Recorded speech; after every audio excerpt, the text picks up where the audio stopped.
Hey guys, and welcome back once again to Planet Cryos.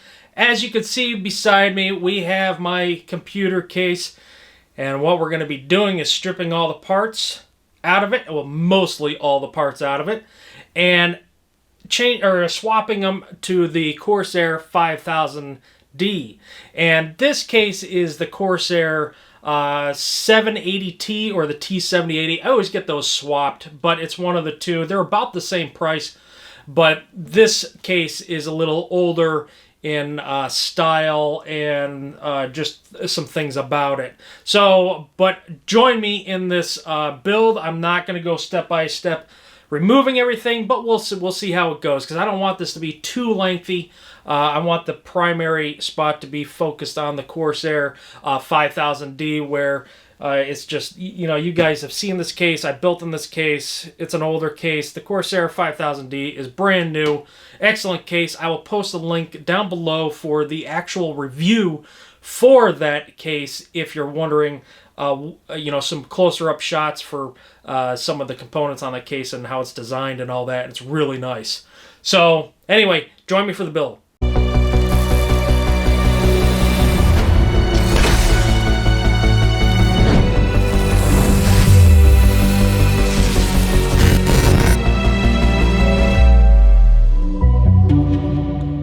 Alright, so before we get started, I just want to point out a few things about why I'm swapping to the new case. One being, I am upgrading to a liquid cooler. Not that this can't support liquid cooler, it can, perfectly fine. But it has, if I backtrack just a little bit, you still have the 5 1/4 inch bays up front here, which the new case does not. The Corsair 5000D does not. And if you'll see in here, there is a, you know, those 3 bays are kind of in the way, just the way it looks. And I know it's kind of a little tedious, but I'm trying to make, you know, things look a little nicer. So you got that in the way. The other thing is we are getting obviously rid of the Blu-ray, DVD, Blu-ray. I just said that twice. The CD, DVD, Blu-ray combo. We're getting rid of that. I rarely use it. I don't think in the past year I've actually used it. So that is going. The other thing is, and one of the biggest things is, my motherboard supports the USB 3.2 Type C connector on the motherboard. It has a motherboard header for that, and the new case actually has the top I/O ports for allowing one of those USB connectors for the Type C. So that's an upgrade in itself. We're just going to go ahead and take this graphics card out, and I do have this support right here to keep it from sagging over time. So we got to remove that first. Here's our graphics card.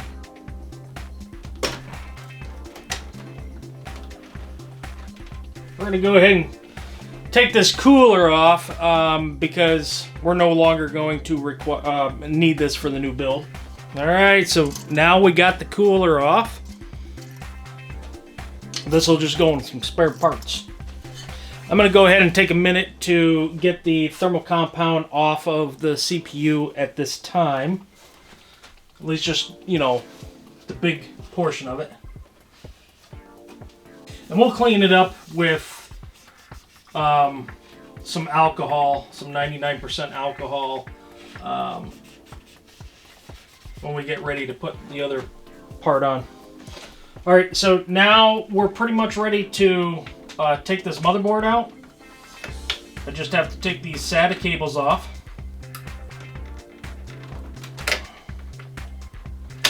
And we're gonna be dealing with one less SATA cable, which is nice. That goes up to the optics drive that we're no longer going to be using. That should be the last screw. And there's our pretty motherboard. Now we do have to take this back plate off, along with these brackets, because they're meant for that cooler that's there, not meant for the or AIO. Yeah, all in one cooler. So, where can I set this? We're going to remove the power supply and the 2 hard drives, and that's it. These fans that are in this case that I did replace not too long ago, I no longer need in the new case. We're going all RGB. So we can go ahead and unscrew this power supply. Now I got to unplug all the cables to the power supply just to get it to come out. And here's my original power supply that I built my first computer back 4 years ago, 5 years ago, something like that. It's the Corsair RM850X, fully modular. Now we're going to remove the 2 hard drives, and I still have to remove my cabling, and then we'll be done with this.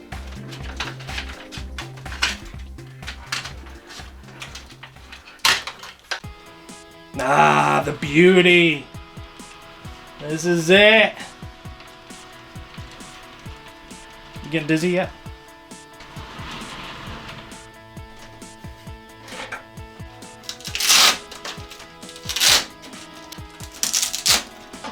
So I'm removing this piece right here because this allows you to get to the back of the motherboard.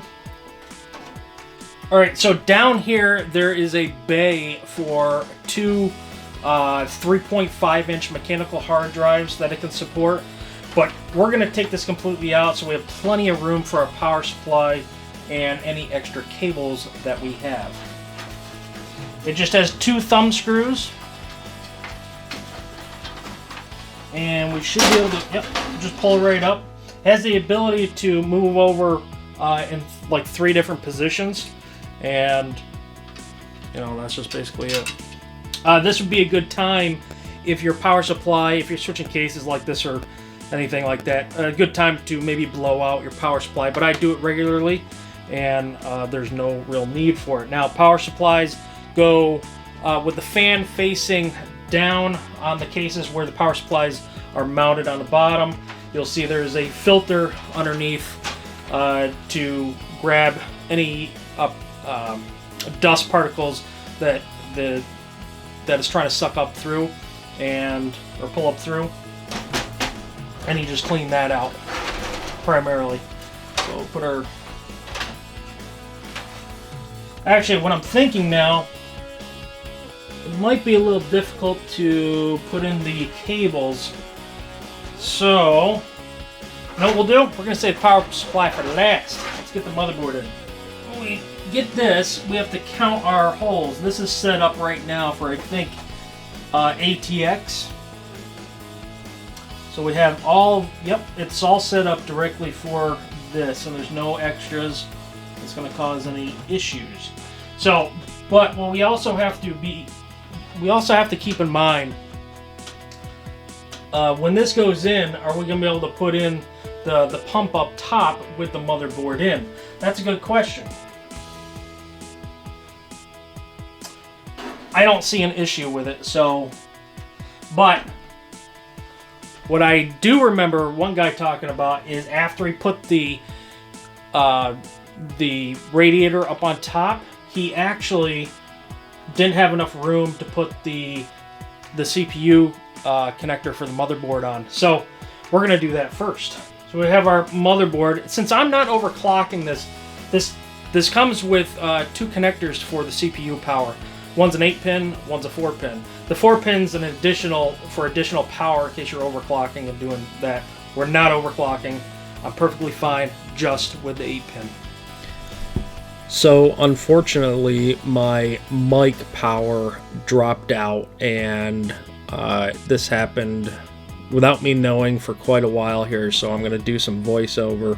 It's a little unfortunate, but anyway, getting back to this, the motherboard that I'm installing right now, I'm just explaining that you need to just make sure you line up all the holes, make sure you count all of your standoffs, and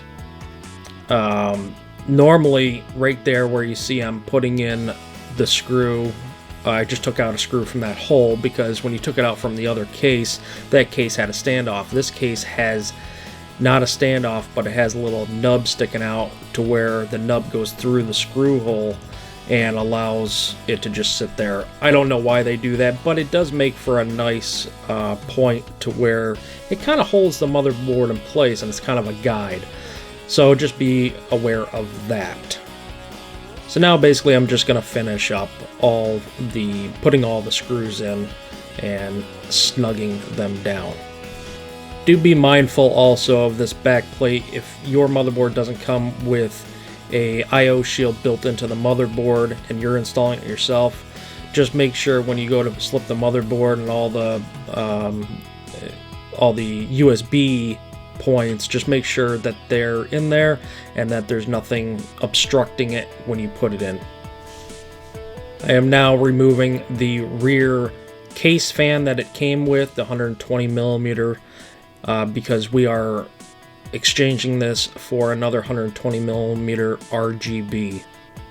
So right here I am taking the 8-pin power connector and installing it on the motherboard prior to putting in the radiator, because I've seen in the past, and I've dealt with one myself, to where after you put the radiator in, it's very difficult sometimes to get to this pin depending on your case height and how everything mounts. So it's a good idea to go ahead and get that done beforehand so you're not struggling with it later. Now we're just removing the brackets from the old CPU heatsink. It is a good idea to do this with the motherboard. I should have done it with it out of the case. I kind of just lost track of doing that, but that's okay. And then of course the Lazy Susan is spinning on me, and that makes it more difficult too. Here I am just installing all of the power connectors into the back of the power supply prior to installing it, which makes it a lot easier. You may struggle with it afterwards, just trying to visually look for it or feel for it. It can be done, but a lot of times cases are even smaller than this with less room. So it's a good idea just to do this outside of the case, just to save your time and efforts. And here I am installing the screws to the power supply to hold it into the case. I just reused the same screws that came originally with the power supply. Now I am gaining access to the front of the case so I can remove the current power supply, which is another 120 millimeter, and we're going to install 3 new RGB 120 millimeters in the front of that case later on. Here I'm just taking the radiator and trying to figure out the best orientation that I want it.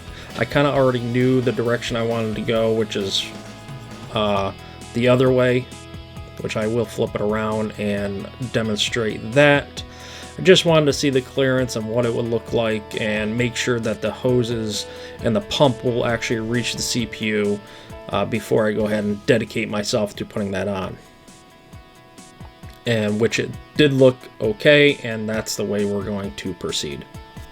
Well, here I'm just setting up all the fans and making sure that all the fans are going in not only the correct direction, but also that the wires are coming out of the fans going towards the side of the case, or if you will, the back of the case. I'm saying the back because this is where I'm standing from, is where you can see the motherboard and all that. But with that said, you just got to make sure the orientation of those are correct. And with fans, if you want the fan pushing through the radiator, this is the correct setup.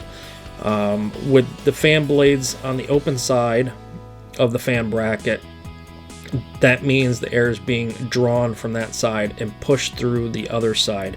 If you can see the bracket, that means that's where the air is coming out of, or getting pushed through. So if you flip them over, it'll be pulling air through the radiator into the case. We want it to push the air flowing through the radiator going out of the case.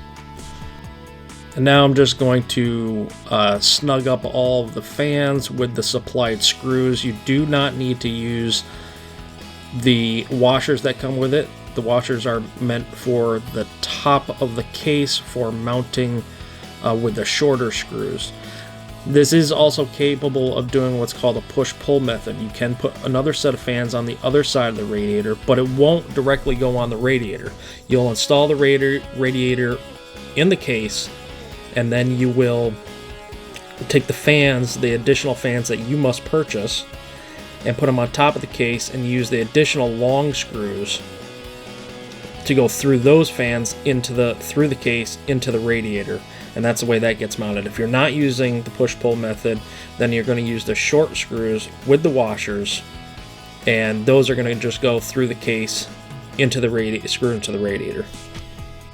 So here I did struggle a little bit because I had to hold the three fans and the radiator up in the air while I was feeding the wires for the fans through the case, through these slits, and trying to make sure that I had them all through in the correct position when it's all mounted.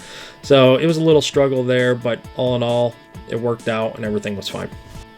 So at this point, what you want to do is just grab one of the screws, get one started on one side of the radiator or the other, then do the opposite side and the opposite corner, so you at least get a couple that you can hold them in, and that way you can step back and then reassess and make sure everything's good and everything looks good. So right here I am showing the 8-pin CPU connector where the radiator was hitting it as I was trying to put the radiator in. So that was a problem. So I didn't have to disconnect it again, but I just had to pull some of the extra around so it would go kind of in between. You can see in between the IO shield and the actual radiator, instead of just taking a dive straight back into the case. So now I'm basically just tightening up the screws. I got actually a few more screws I got to put in here, and then we can tighten up the screws up on top. I think what we're gonna do is leave the filter out, because that way the fan can the airflow can be as maximum as possible going through the radiator and not being obstructed by the filter. We have 3 different standoff style here with screws, and I'm not sure. Oh, Intel. Here we go. Okay, Intel 1150X, 1151 or whatever it is, 1150. So, but we have socket 1200, so that works. This is Intel socket 2011 and 2066. This is Intel socket 1700, so this is for the new 12th generation CPUs. And basically though, this is going to sit in here. It's not directional. And it's got like a 3M sticky thing here. I don't know why, it's kind of weird. I don't know why you would even want that. Okay, there we go. There we go. They put that sticky thing on, so basically you don't have to sit here and hold it. Whatever. Makes it just a little easier, I guess, for the user. Then you're going to take your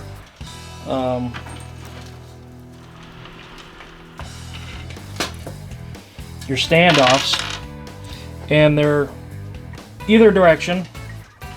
Just I hold the back of the plate and just thread one in. Looks like they can go in either direction.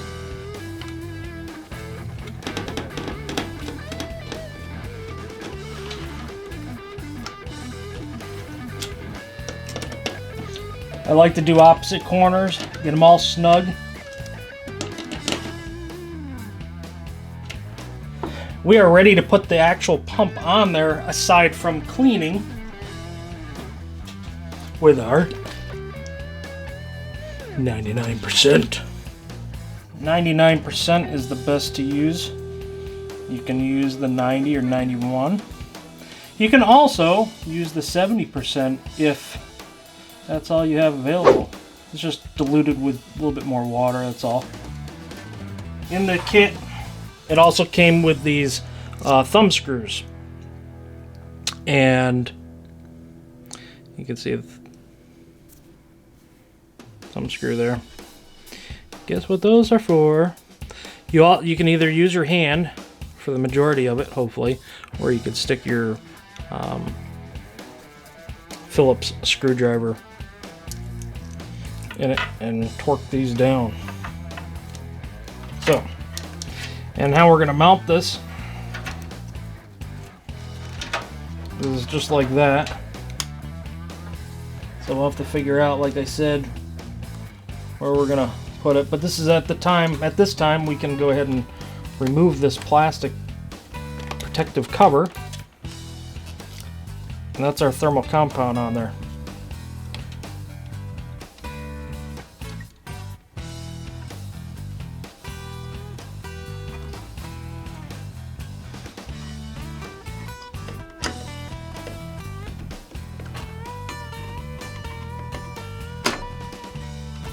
Alright, so I went ahead and routed this cable that goes to your CPU. There was one cable dangling here. It goes to your CPU fan header. And I just zip tied it so it looks nicey nice right there. Not much you can do about this cable. Now, the fans that it comes with are similar to these. They have the same thing, but these are a little bit different. Little different style, but they should be light up the same, I am hoping.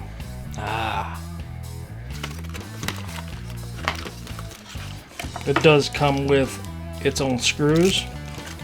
This one is going to be another exhaust, so we want this just like so.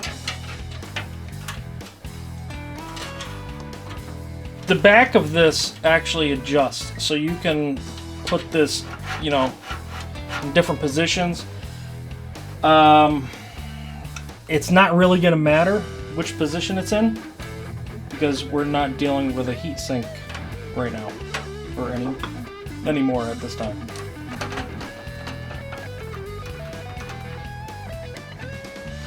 Okay, rear fan installed. Now I have a pack of 3, and this comes with its own controller, and we might have to use it. There's our next fan.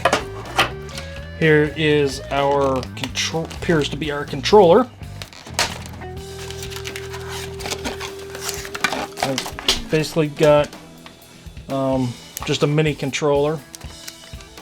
Okay, so these fans are going to be on the inside, and unfortunately the nice part is going to be facing out. So we need it to draw air in and go through the case and out through the back and up through the radiator.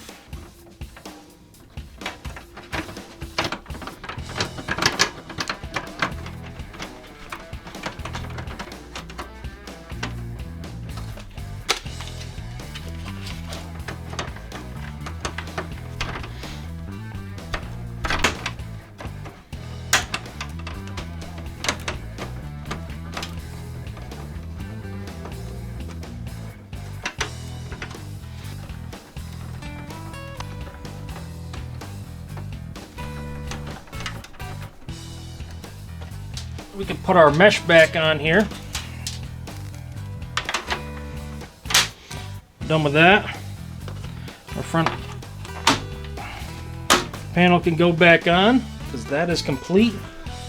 This was the other piece that I'm talking about, which goes down in here,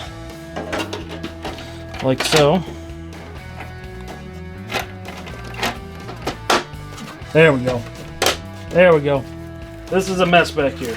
That is for sure. Oh, look! There's more wires to put on. Now, since we're done with the back of the motherboard, this piece can go back on, so we have a place to mount. Basically, these come with a couple of adhesive strips that we can mount in any orientation that we please. I have to figure out what direction I want this to go in. We have our fan side. We have our RGB side. It really doesn't matter. Or we could go sideways.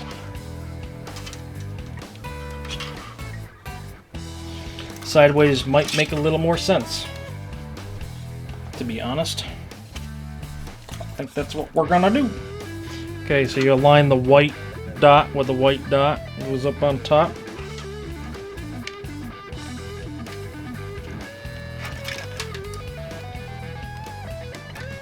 Oh, doesn't that look pretty? Well, here, obviously you can see I have finished the build, or transferring most of the parts, but there's a lot of new parts in there too. And one of the updates that I did, besides the cooler and the case and the fans, is this right here. This is RGB, and I wanted to get one for the motherboard, 24-pin, but unless I take off this panel here, it's just not gonna work. And I don't have fans to cover the back at this time, so I would rather just not do that and leave it as is. Cable management is pretty much done too. I think I did an okay job. It's not bad. That's what it looks like. There's a couple of spots I probably could have done a little bit better, but there's a lot of stuff going on. When you have this Corsair controller, this hub controller for the RGB and the fans, plus I have a second one down here, and if I scroll down a little bit more, this is probably the biggest mess, but there's a lot of stuff going on here. And here's another controller. Now this controller is actually for the graphics card RGB extension cables there, but this one up here is for 6 fans, but I had a 7th fan, so that's why this controller's in here too. So there's a lot going on here, but I got both my 2.5-inch SATA drives in here. All the cable management is pretty much done. I don't think I'm going to be doing anything more. I think it looks pretty good, I might say.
Alright guys, so as you can see behind me, we got it all complete. We got the software, iCUE 4 software downloaded, installed. I got everything configured, I think the way that I'm going to keep it, at least for the time being.